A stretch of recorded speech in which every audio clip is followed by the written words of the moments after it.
नमस्कार मित्रांनो, आम्ही आज ठाण्याच्या कोळशेमध्ये सेंट्रल पार्कमध्ये आलो. ग्रँड सेंट्रल पार्क नवीन नवीन ओपनिंग झाले, तिथे बघायला आलोय. चला तुम्ही आला आतमधून दाखवतो कसं मोठं आहे. चला माझं कसं मोठं आहे.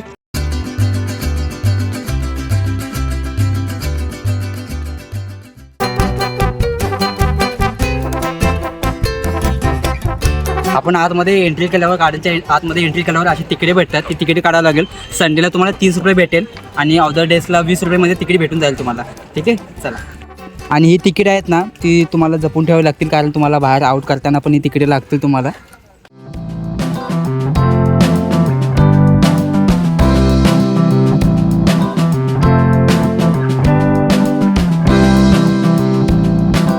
एंट्री करता दिसेल तुम्हाला छोटंसं ट्री हाऊस. ते फक्त छोट्यांसाठी आहे. तर थोडं पुढे चालतात तुम्हाला एरिया, झोन आणि गार्डनचे लोकेशन दिसेल. तर सुरुवातीला आम्ही आलो प्ले झोन एरियामध्ये, आणि मस्तीशिवाय दिवस नाही. आणि ह्यांना पाहत पाहत आम्ही आमची मस्ती सुरू केली.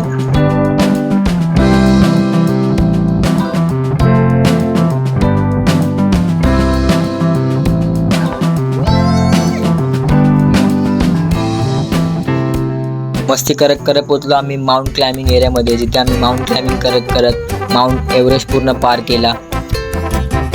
माउंट एव्हरेस्टवरून खाली उतरून आम्ही पोचलो म्युझिक झोन एरियामध्ये, जिथे मला सॅमचा डान्स पाहायला भेटला.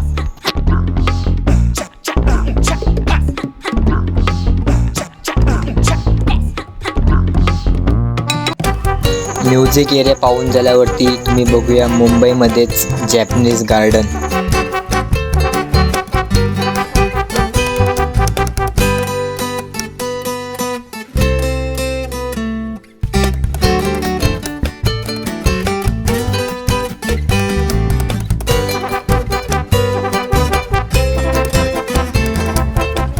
जॅपनीज गार्डन पार करून झाल्यावर तुम्हाला थोडं पुढे चालतं असं वाटेल की तुम्ही चीनमध्ये सुद्धा आलाय.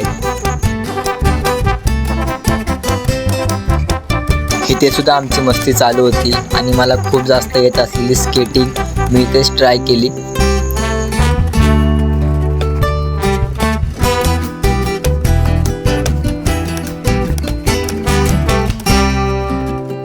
आणि मी कोणाचा आधार न घेता पूर्ण स्केटिंग केली बरं का.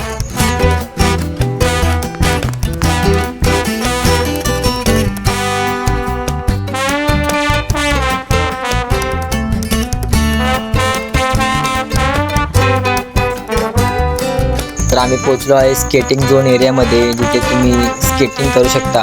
आणि मी विचार केला इकडे मी आज स्केटिंग शिकून जाईन आणि घरी जात जात स्केट करत जाईन. पण नंतर कळालं की इकडे स्केटिंग करून देत नाहीत. त्यामुळे आज मी हातामध्येच घालून स्केटिंग शिकलो. आणि स्केटिंग करून न देण्याचं कारण असं की स्केटिंग वगैरे करायचं असेल गार्डनमध्ये तर इथे स्केटिंगची जागा आहे. तुम्ही बघू शकता स्केटिंग जागा आहे. पण आत यायला ह्यांना पण आम्ही स्केटिंग करायला, पण आत यायला जर तुम्हाला स्केटिंग करायचं असेल तर कंपल्सरी हेल्मेट लागते. हेल्मेटशिवाय बिना हेल्मेटचे एंट्री देत नाहीत आतमध्ये. कंपल्सरी हेल्मेट गार्ड वगैरे लागतेच, तर तुम्हाला इथे स्केटिंग वगैरे करता येतं. जागा खूप चांगलं आहे स्केटिंगसाठी, बघू शकता. पण हेल्मेटशिवाय काही होऊ शकत नाही इथं. त्यांना पण आले, पण आपण फुकट झाला आणि काय नाही तर बॅगेमध्ये घालून पुढे घेऊन जावं लागेल. पण आमची विदाउट स्केटिंग शिवाय मस्ती चालू झाली.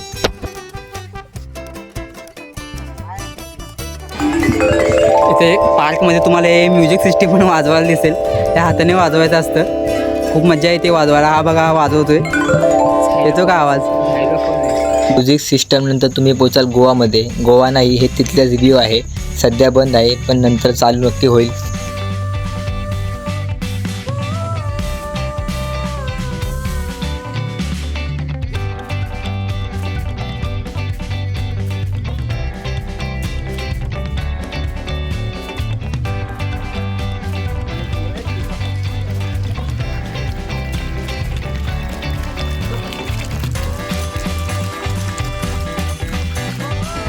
तर नेमकं म्हणजे हा छोट्या पोरांसाठी खूप एन्जॉयमेंट पार्क आहे. तर छोट्यांसाठी हा मस्तीचा पिटारा आहे.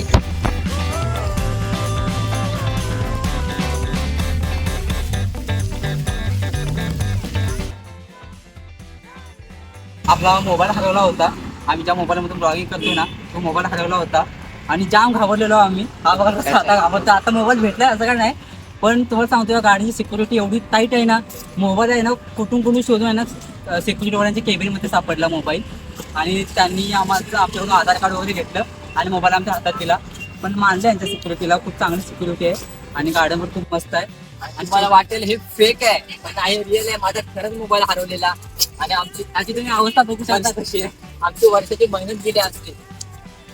आता गार्डन वगैरे फिरून चाललोय. गार्डन खूप मोठं आहे, फिरण्याचं काय आहे. आणि जर तशी संध्याकाळ होईल तशी गर्दी वाटते. तुम्ही बघू शकता गर्दी कशी आहे. खूप गर्दी होती संध्याकाळ होईल तशी, कारण रात्री 9 वाजेपर्यंत चालू असते. आता टायमिंग सकाळी दुपारी 1 ते रात्री 9 वाजेपर्यंत आणि सकाळी 6 ते 9 वाजेपर्यंत असा असतो. आणि आता गर्दी बघा, आम्ही आता चाललोय फिरून. खूप मजा आली, खूप मस्ती केली. चला ठीक आहे, भेटू.